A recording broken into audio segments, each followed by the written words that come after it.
Si tu demandes à quelqu'un qui n'a jamais fait de yoga ce que ça lui évoque, il y a de grandes chances qu'il te réponde des gens hyper souples qui font le grand écart ou des gens assis en tailleur à ne rien faire. C'est presque devenu un réflexe. On associe automatiquement le yoga à la souplesse et au calme. Et c'est normal. C'est ce qu'on nous montre partout. Des corps qui se plient comme des chatons, des jambes derrière la tête, des ponts parfaits, des postures spectaculaires. Tellement spectaculaires que certaines personnes n'osent même pas essayer. Dès qu'on parle de yoga, les réactions sont quasiment toujours les mêmes, surtout à mon cabinet. Il y a ceux qui disent « Ah non, moi je peux pas, je suis pas souple ». Et ceux qui disent « Ah, moi j'aime quand ça bouge, le yoga c'est trop lent pour moi ». Et à chaque fois j'ai envie de dire « Ok, on s'assoit, on respire 2 secondes et je t'explique ». Et c'est exactement ce qu'on va faire aujourd'hui. Hello, moi c'est Maya et ma passion dans la vie et sur les réseaux sociaux en dehors de la kinésithérapie et du yoga, c'est de diffuser des paillettes et d'ajouter des paillettes à ton quotidien. Et aujourd'hui je le fais en t'expliquant pourquoi on s'en bat les steaks de la souplesse en yoga. On a tous cette image du yoga, des gens minces, souples, qui enchaînent des postures de ouf et avec un sourire ultra calme, ultra zen. Des ponts parfaits, des jambes derrière la tête, des grands écarts, je sais. Et forcément, quand t'as du mal à toucher tes tibias sans plier les genoux, tu te dis « Bon, bah c'est pas pour moi, on est d'accord ». Mais en réalité, cette image que le yoga c'est pour les souples, elle est complètement à côté de la plaque. Parce que la souplesse dans le yoga, c'est ni une condition d'entrée, ni un objectif final. Je le rappelle encore une fois, le yoga à la base, c'est des postures pour épuiser le corps et lui permettre de se calmer, pour pouvoir méditer. Et après seulement, c'est devenu une pratique pour rendre des corps forts et capables de renverser le pouvoir politique en place. Donc vraiment, pas une question de souplesse, pas du tout. La souplesse, c'est souvent un effet secondaire de la pratique, une conséquence normale d'un corps qui se détend et qui répète régulièrement les mêmes mouvements. C'est mécanique. Mais ce n'est pas le but. Le but, c'est de bouger. Et plus spécifiquement, c'est de sentir son corps bouger. Et si on parle du yoga comme on le pratique aujourd'hui, en Occident, en 2025, le but, c'est de créer de l'espace dans le corps et dans la tête. De bouger avec conscience, de redonner du mouvement dans la colonne, dans les hanches, dans les épaules, de contrer l'impact de nos positions quotidiennes et de l'impact de la gravité quotidienne. Et surtout, venons-en au point qui me tend le plus. La souplesse, ça ne dit rien de ton niveau en yoga. Rien. Tu peux être hyper souple et complètement déconnecté de tes sensations. Vraiment, j'en ai au cabinet, c'est l'enfer. La souplesse, ça veut rien dire. Justement, quand t'es super souple, le yoga classique peut devenir un enfer. Car tu ressens absolument rien et tu peux pas aller dans des cours plus acrobatiques parce que t'as pas la force. Donc tu vas te blesser. L'excès de souplesse peut vite devenir un fardeau. Et à la base, avec ces patients, je vais plutôt leur conseiller d'aller faire du pilate pour apprendre à contrôler toutes leurs amplitudes articulaires avant de pouvoir vraiment bénéficier des bienfaits du yoga. Et au contraire, tu peux être raide et avoir une pratique ultra profonde, pleine de conscience et d'intelligence, des sensations de ouf dans ton corps, zéro douleur et des capacités de dingue. Donc tu commences à le comprendre. Les raides et les hyper souples, 2 extrêmes, 2 défis différents. Alors parlons-en. Les gens raides déjà. Souvent, il arrive en cours en s'excusant. Je suis désolée, je suis nulle, je suis un vrai bout de bois, je touche même pas mes pieds. Et à chaque fois, je leur dis, mais c'est parfait, tu vas pouvoir tout ressentir hyper facilement. Parce qu'être raide, ça veut simplement dire que tu peux faire moins et ressentir plus. C'est trop bien. Il n'y a que chez les souples qu'on a besoin d'aller chercher les postures de ouf pour ressentir quelque chose et travailler leur corps, ce qui est plus relou. Quand on se sent raide, c'est déjà une question de génétique et d'anatomie. On n'est pas tous fait pareil. Certains enfants ont leur grand écart, d'autres n'arrivent même pas à toucher leurs pieds. On n'y peut rien, c'est comme ça. Après, on a aussi la raideur acquise. Le non-entretien de nos amplitudes d'enfants, le manque d'exploration dans l'espace, les journées immobiles et les accidents de la vie. Petit à petit, forcément, ton système nerveux, tes muscles et tes fascias sont un peu sur la défensive, c'est normal. Le yoga, dans ce cas, va venir redonner du mouvement, de l'élasticité au tissu et va stimuler les articulations pour les huiler en quelque sorte. Petit à petit, le système nerveux comprend que ça va, qu'il peut relâcher, qu'il peut se détendre. Et là, la souplesse arrive. Mais pas parce que t'as forcé comme un bœuf, Parce que tu as appris à utiliser ton corps, à contracter tes muscles et à les détendre. C'est hyper différent. Et à l'autre bout du spectre, il y a les hyper souples.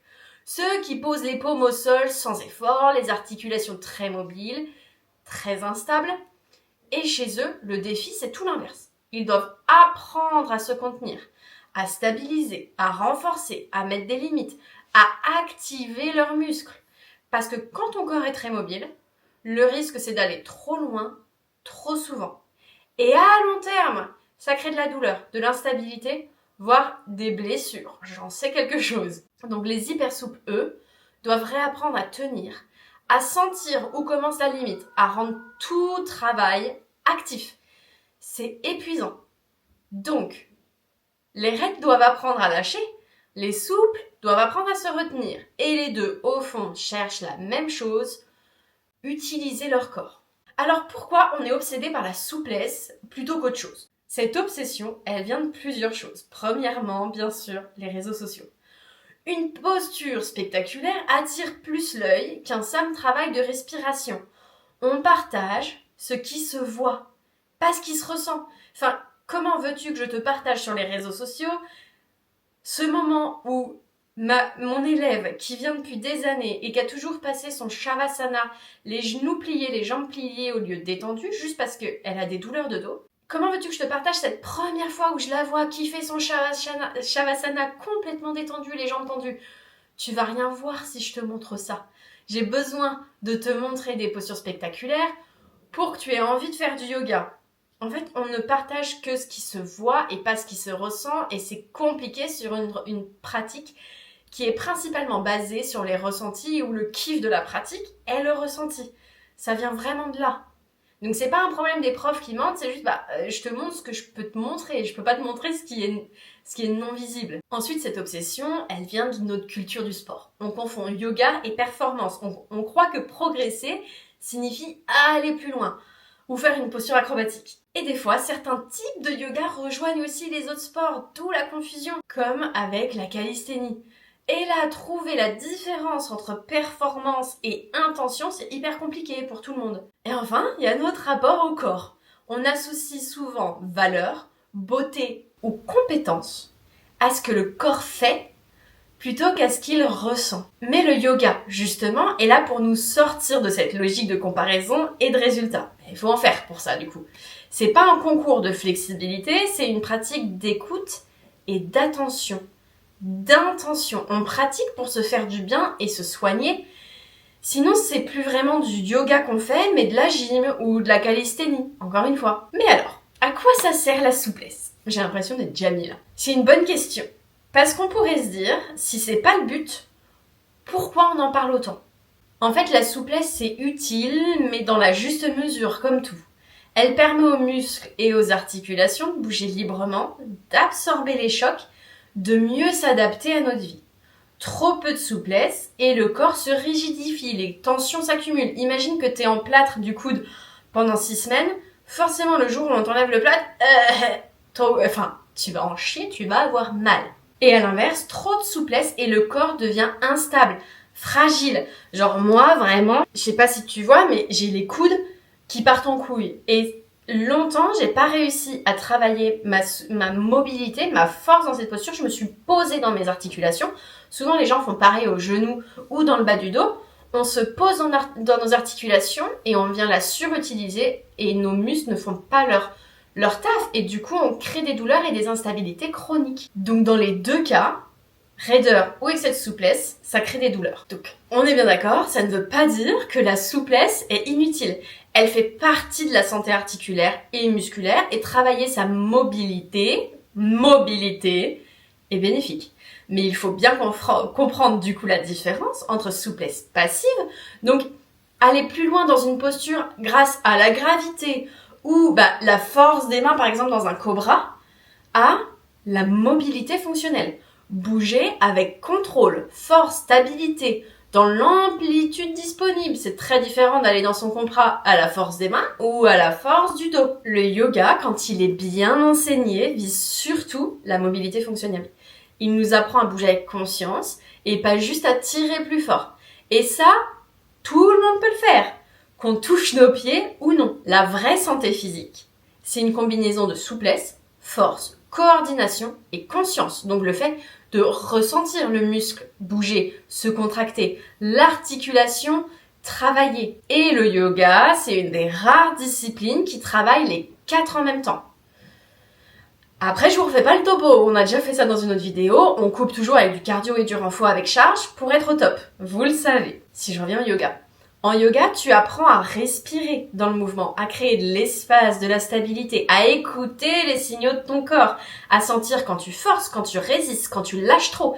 C'est une intelligence corporelle qu'on ne cultive que très peu dans d'autres sports. Et je ne pourrais pas vous dire à quel point c'est important d'apprendre à faire ça, à savoir quand, où et comment ton corps parle. Déjà parce que si tu l'entends quand il murmure, tu n'auras jamais à l'entendre crier. Je te le souhaite pas. Clairement, ce que je veux dire, c'est que si tu apprends à l'écouter au début de tes symptômes, tu pourras éviter les catastrophes et les 12 mois d'arrêt à cause de ça. Et parce que quand tu vas avoir besoin de te faire soigner, mais que tu sais pas expliquer où ça fait mal, comment, en faisant quoi, ça a commencé comment, eh ben on va en chier à t'aider. Vraiment, j'ai des personnes, encore une fois au cabinet, qui sont incapables de me localiser la douleur, encore moins de la décrire, de me dire si un exercice modifie la douleur ou non. Et au contraire, j'ai une dame avec 2 pathologies auto-immunes, une rupture d'anévrisme, une maladie du rein, un zona, et j'en passe, et du coup avec toutes les médications associées, chez qui tout peut être combiné et multiplié justement par tout ça, une galère sur le papier, mais avec une écoute de soi comme j'ai rarement vu ailleurs.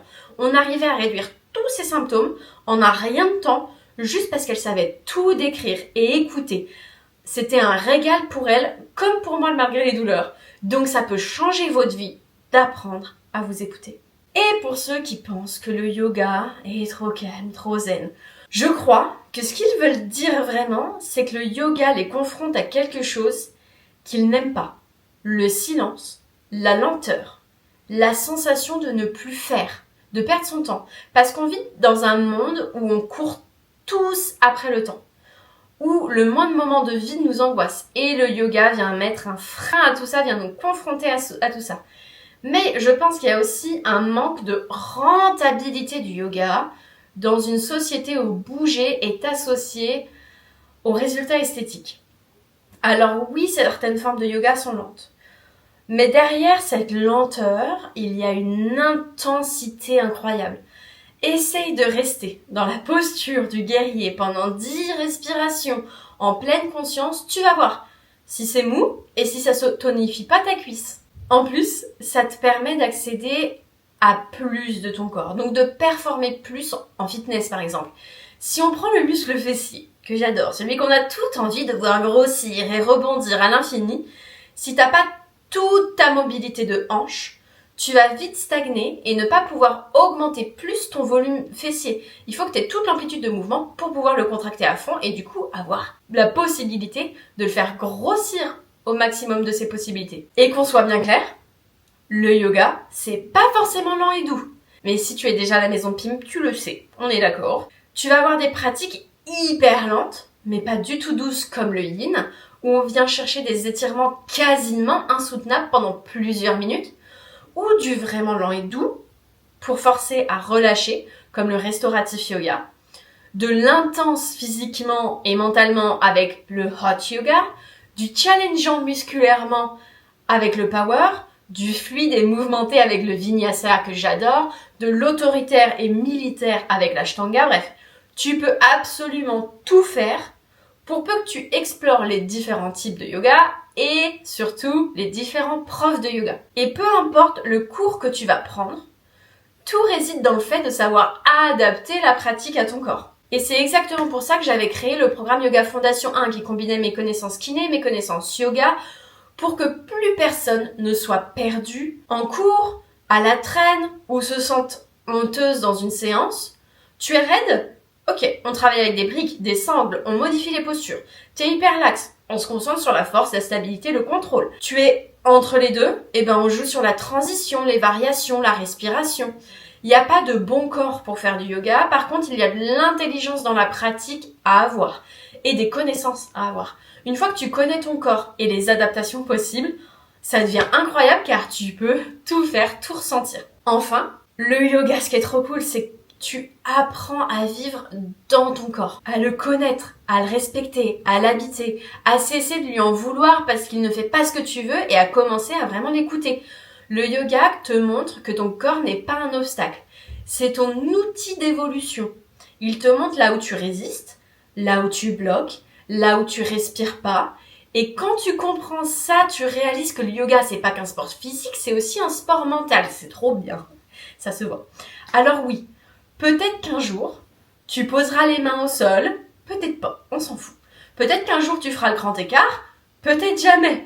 C'est pas ça qui compte, ça ne sert à rien dans la vie. Ce qui compte, c'est que tu arrives à faire de ton corps un allié, que tu t'autorises à explorer ses limites, que ton corps ne te freine plus dans tes aventures, qu'il te permette de vivre la vie et créer les souvenirs que tu veux avec ta famille, peu importe ton âge et sans douleur.